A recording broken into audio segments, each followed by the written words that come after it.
আচ্ছা, মনে করো তোমার কাছে যদি 1 কোটি টাকা থাকতো, তুমি কি করতা? তোমাকেই দিয়ে দিতাম। যদি 1 লাখ টাকা থাকতো? তোমাকেই দিয়ে দিতাম।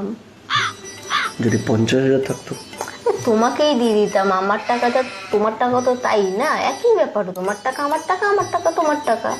अच्छा মনে করো তোমার কাছে 4,530 টাকা, তাহলে তুমি কি তুমি করবে? আবার আমার ব্যাগ থেকে টাকা নিছো। এই ছেলেটার আমি কি করব ভগবান।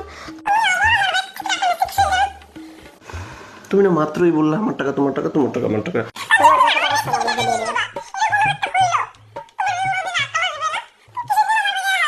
আরে বাবা, একই না ব্যাপার, তোমার টাকা না আমার টাকাই। আমার টাকা তুই কেন নিবা? তুমি যে আমার থেকে দিলে, আমি তো তোমার বউ না, আমার অধিকার আছে তোমার ব্যাগ থেকে টাকা নেওয়া। তুমি আমার ব্যাগ হাত দিবা না। কিসের অধিকার? তুমি আমার ব্যাগ আজ যদি কোনোদিন হাত দিছো না, দেখে তোমাকে আমি কি করি। কোনোদিন আমার ব্যাগ হাত দিবা না। আমার কোনো অধিকার নেই, মুশকিল তোমার হয়ে যাবে। না, দেবো না আমার ব্যাগ আর কোনোদিন।